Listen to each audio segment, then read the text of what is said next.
ద్వితీయోపదేశకాండము 12వ అధ్యాయము. నీ దేవుడైన యెహోవా తాను నీకిచ్చిన మాట చొప్పున నీ సరిహద్దులను విశాలపరచిన తరువాత నిశ్చయముగా మాంసము తినగోరి మాంసము తినెదననుకొందువు.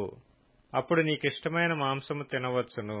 నీ దేవుడైన యెహోవా తన నామమును ప్రకటించుటకు ఏర్పరచుకొను స్థలము మీకు దూరముగా ఉండిన ఎడల యెహోవా నీకిచ్చిన గోవులలోనిదే గాని మీ గొర్రె మేకలలోనిదే గాని నేను నీకాజ్ఞాపించినట్లు చంపి నీవు ఆశించిన దాని నీ ఇంట తినవచ్చును. జింకను దుప్పిని తినునట్లు దాని తినవచ్చును. పవిత్రాపవిత్రులు భేదము లేకుండా తినవచ్చును. అయితే రక్తము తిననే తినకూడదు.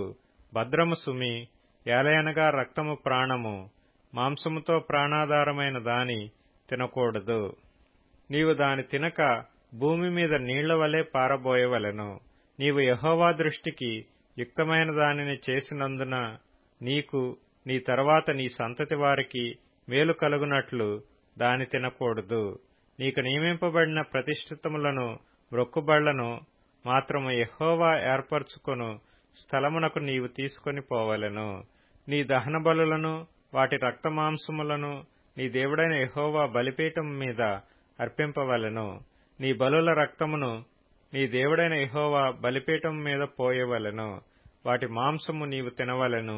నీ దేవుడైన యెహోవా దృష్టికి యుక్తమును యథార్థమునగు దానిని నీవు చేసినందున నీకును నీ తరువాత నీ సంతతి వారికిని నిత్యము మేలు కలుగునట్లు నేను నీకాజ్ఞాపించుచున్న ఈ మాటలన్నిటినీ నీవు జాగ్రత్తగా వినవలెను.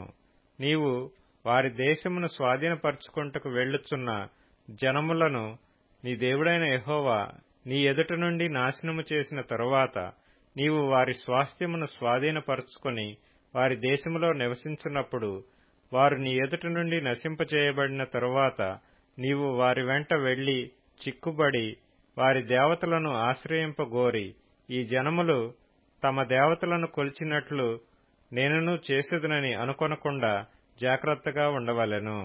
తమ దేవతలకు వారు చేసినట్లు నీవు నీ దేవుడైన యెహోవాను గూర్చి చేయవలదు.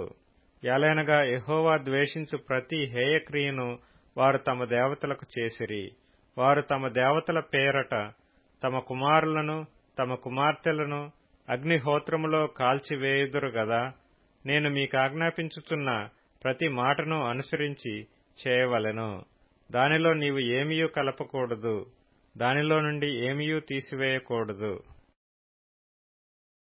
ద్వితీయోపదేశకాండము 13వ అధ్యాయము.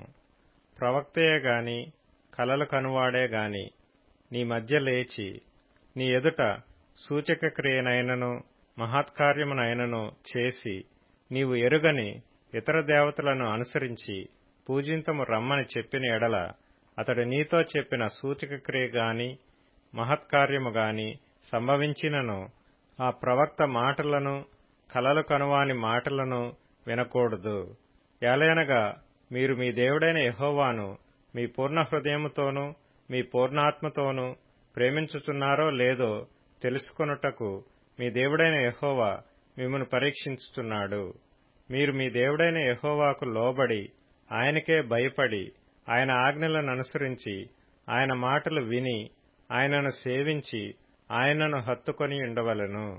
నీవు నడవవలెనని నీ దేవుడైన యెహోవా నీకాజ్ఞాపించిన మార్గములో నుండి నిన్ను తొలగించునట్లు ఐగుప్తు దేశములో నుండి మిమ్మును రప్పించి దాస్యగృహములో నుండి మిమ్మును విడిపించిన మీ దేవుడైన యెహోవా మీద తిరుగుబాటు చేయుటకు మిమ్మును ప్రేరేపించిన గనుక ఆ ప్రవక్తకేమి ఆ కలలు కనువానికేమి మరణశిక్ష విధింపవలెను. అట్లు నీ మధ్య నుండి ఆ చెడుతనమును పరిహరింపవలెను. నీ తల్లి కుమారుడే గాని నీ సహోదరుడే గాని నీ కుమారుడే గాని నీ కుమార్తెయే గాని నీ కౌగిటి భార్యయే గాని నీ ప్రాణస్నేహితుడే గాని భూమి యొక్క ఈ కొన మొదలుకొని ఆ కొన వరకు నీకు సమీపముగా నుండినను నీకు దూరముగా నుండినను నీ చుట్టూ నుండు జనముల దేవతలలో నీవును నీ పితరులను ఎరుగని ఇతర దేవతలను పూజింతము రమ్మని రహస్యముగా నిన్ను ప్రేరేపించిన ఎడల వారి మాటకు సమ్మతింపకూడదు, వారి మాట వినకూడదు, వారిని కటాక్షింపకూడదు. వారి యందు జాలిపడకూడదు, వారిని మాటుపరచకూడదు. అవశ్యముగా వారిని చంపవలెను. చంపుటకు నీ జనులందరికీ ముందుగాను నీ చెయ్యి మొదట వారి మీద పడవలెను. రాళ్లతో వారిని చావగొట్టవలెను. యాలయనగా ఐగుప్తు దేశములో నుండియు దాస్య గృహములో నుండియు నిన్ను రప్పించిన నీ దేవుడైన యెహోవా యొద్ద నుండి వారు నిన్ను తొలగింప యత్నించెదరు. అప్పుడు ఇశ్రాయేలీయులందరూ విని భయపడుదురు గనుక నీ మధ్య అట్టి దుష్కార్యమేదియు ఇకను చేయకుందురు. నీవు నివసించుటకు నీ దేవుడైన యెహోవా నీకిచ్చుచున్న నీ పురములలో ఏదో ఒక దానియందు పనికిమాలిన కొందరు మనుష్యులు నీ మధ్య లేచి, మీరు ఎరుగని ఇతర దేవతలను పూజింతము రండని తమ పుర నివాసులను ప్రేరేపించిరని నీవు వినిన ఎడల నీవు ఆ సంగతిని శోధించి పరీక్షించి బాగుగా విచారింపవలెను. అది నిజమైన ఎడల, అనగా అట్టి హేయమైనది నీ మధ్య జరిగిన ఎడల, ఆ పురనివాసులను అవశ్యముగా కత్తివాత సంహరించి దానిని దానిలోనున్న సమస్తమును దాని పశువులను కత్తివాత నిర్మూలము చేయవలెను. దాని కొల్ల సొమ్మంతటిని విశాల వీధిలో చేర్చి నీ దేవుడైన యెహోవా పేరట ఆ పురమును దాని కొల్ల సొమ్మంతటిని అగ్నితో బొత్తిగా కాల్చివేయవలెను. అది తిరిగి కట్టబడక ఎల్లప్పుడూ పాడు దెబ్బయ్యుండును. నేడు నేను నీకాజ్ఞాపించు ఆయన ఆజ్ఞలన్నిటినీ గైకొనుచు నీ దేవుడైన యెహోవా దృష్టికి యథార్థమైన దాన్ని చేయుచు నీ దేవుడైన యెహోవా మాట వినునప్పుడు యెహోవా తన కోపాగ్ని నుండి మళ్లుకొని నీ యందు కనికరపడి నిన్ను కరుణించి నీ పితరులతో ప్రమాణము చేసిన రీతిని నిన్ను విస్తరింపజేయునట్లు నిర్మూలము చేయవలసిన దానిలో కొంచెమైనను నీ యొద్ద ఉంచుకొనకూడదు. ద్వితీయోపదేశకాండము 14వ అధ్యాయము. మీరు మీ దేవుడైన యెహోవాకు బిడ్డలు గనుక చనిపోయిన వాడెవనిని బట్టి మిమ్మును మీరు కోసుకొనకూడదు. మీ కనుబొమ్మల మధ్య బోడి చేసుకొనకూడదు. ఎలయనగా నీ దేవుడైన యెహోవాకు నీవు ప్రతిష్ఠిత జనము.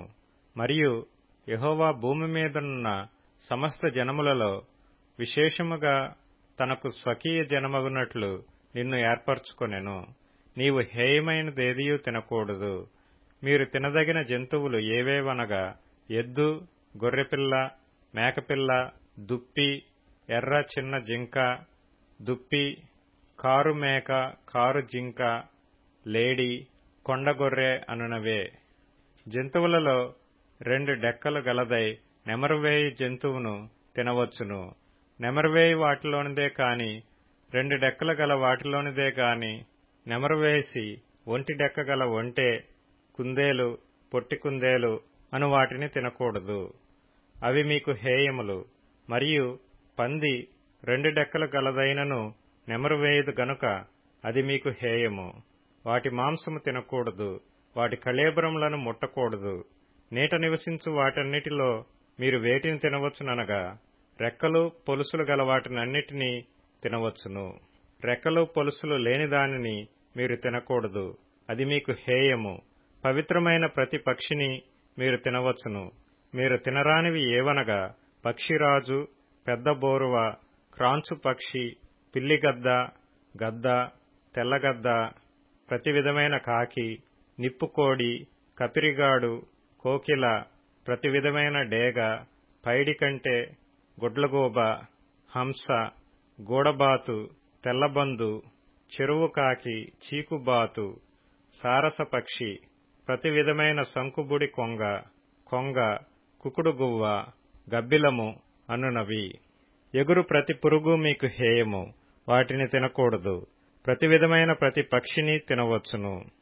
చచ్చిన దానిని మీరు తినకూడదు. నీ ఇంటనున్న పరదేశికి దానిని ఇయ్యవచ్చును. వాడు దానిని తినవచ్చును, లేక అన్యునికి దాన్ని అమ్మవచ్చును. ఏలయనగా నీ దేవుడైన యెహోవాకు నీవు ప్రతిష్ఠిత జనము. మేకపిల్లను దాని తల్లిపాలతో వండకూడదు. కీర్తనల గ్రంథం 42వ కీర్తన. దుప్పి నీటి వాగుల కొరకు ఆశపడునట్లు, దేవా, నీ కొరకు నా ప్రాణము ఆశపడుచున్నది. నా ప్రాణము దేవుని కొరకు తృష్ణగొనుచున్నది. జీవము గల దేవుని కొరకు తృష్ణగొనుచున్నది. దేవుని సన్నిధికి నేనెప్పుడు వచ్చెదను? ఆయన సన్నిధిని నేనెప్పుడు కనబడెదను?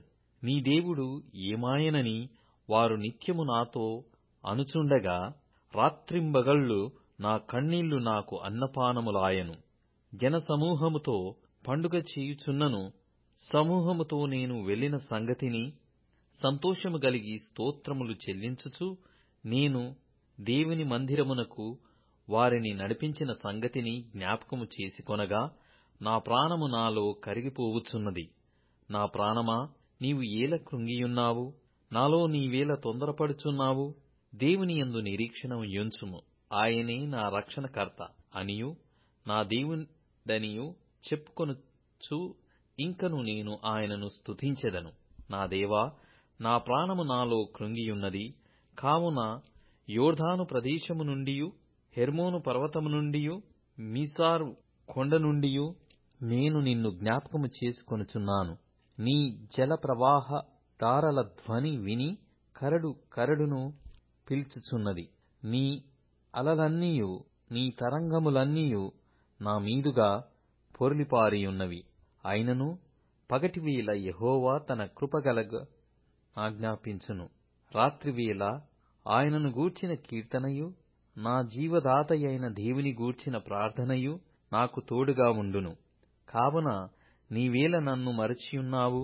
శత్రుబాధచేత నేను దుఃఖాక్రాంతుడనై సంచరించవలసి వచ్చెనేమి అని నా ఆశ్రయ దుర్గమైన నా దేవునితో నేను మనవి చేయుచున్నాను. నీ దేవుడు ఏమాయనని నా శత్రువులు దినమెల్లా అడుగుచున్నారు. వారు తమ దూషణల చేత నా ఎముకలు విరుచుచున్నారు. నా ప్రాణమా, నీవేల కృంగియున్నావు? నాలో నీవేల తొందరపడుచున్నావు? దేవుని యందు నిరీక్షణ యుంచుము. ఆయనే నా రక్షణకర్త, నా దేవుడు, ఇంకను నేనాయనను స్తుతించెదను. సామెతల గ్రంథం 10వ అధ్యాయం. యెహోవా ఆశీర్వాదము ఐశ్వర్యమిచ్చును. నరుల కష్టము చేత ఆ యాశీర్వాదము ఎక్కువ కాదు. చెడు పనులు చేయుట బుద్ధిహీనునికి ఆటగానున్నది. వివేకికి జ్ఞాన పరిశ్రమ చేయుట అట్టిదే. భక్తిహీనుడు దేనికి భయపడునో అది వాని మీదికి వచ్చును. నీతిమంతులు ఆశించునది వారికి దొరుకును. సుడిగాలి వీచగా భక్తిహీనుడు లేకపోవును. నీతిమంతుడు నిత్యము నిలుచు కట్టడము వలె ఉన్నాడు. లూకాసు వార్త 8వ అధ్యాయం. బహుజన సమూహము కూడి ప్రతి పట్టణము నుండి ఆయన యొద్దకు వచ్చుచుండగా, ఆయన ఉపమాన రీతిగా ఇట్లనెను.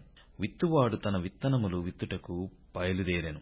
అతడు విత్తుచుండగా కొన్ని విత్తనములు త్రోవ పక్కన పడి త్రొక్కబడెను గనక ఆకాశ పక్షులు వాటిని మృంగివేసెను. మరికొన్ని రాతి నేలను పడి మొలచి చెమ్మలేనందున ఎండిపోయెను.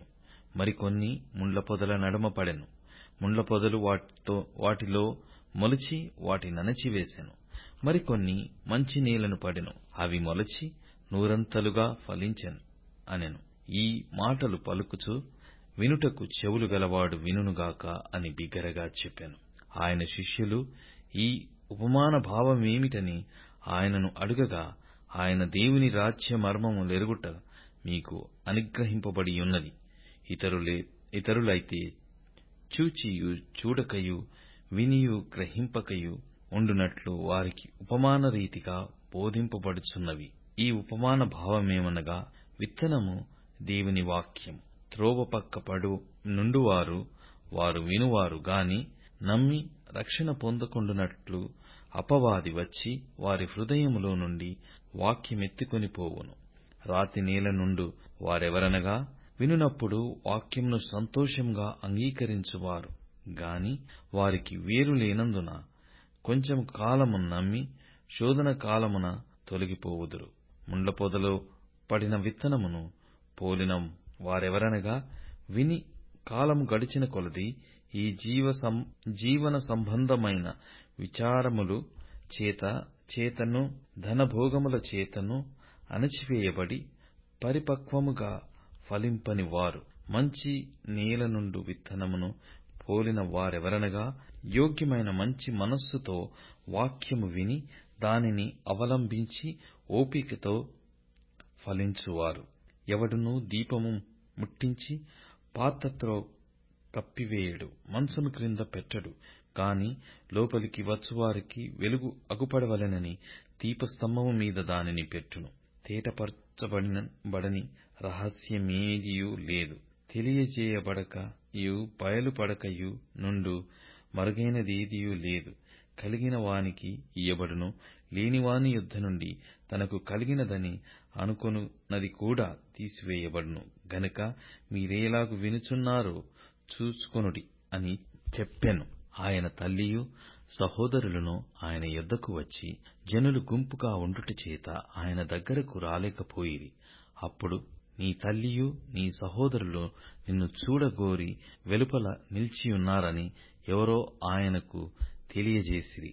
అందుకాయన, దేవుని వాక్యము విని దాని ప్రకారము జరిగించు వీరే నా తల్లియు నా సహోదరులను అని వారితో చెప్పెను. మరి ఒకనాడు ఆయన తన శిష్యులతో కూడా ఒక దోణి ఎక్కి సరస్సు అద్దరికి పోదమని వారితో చెప్పగా, వారు ఆ దోణిను త్రోసి బయలుదేరిరి.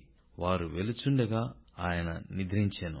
అంతలో గాలివాన సరస్సు మీదికి వచ్చి దోణి నీళ్లతో నిండినందున వారు అపాయకరమైన స్థితిలో ఉండిరి. గనుక ఆయన యొద్దకు వచ్చి, ప్రభువా, ప్రభువా, నశించిపోవుచున్నామని చెప్పి ఆయనను లేపిరి. ఆయన లేచి గాలిని నీటి పొంగును గద్దింపగానే అవి అణగి నిమ్మలమాయెను. అప్పుడాయన, మీ విశ్వాసమెక్కడా అని వారితో అనెను. అయితే వారు భయపడి, ఈయన గాలికిని నీళ్లకును ఆజ్ఞాపింపగా అవి లోబడుచున్నవే, ఈయన ఎవరో అని ఒకరితోనొకడు చెప్పుకొని ఆశ్చర్యపడిరి.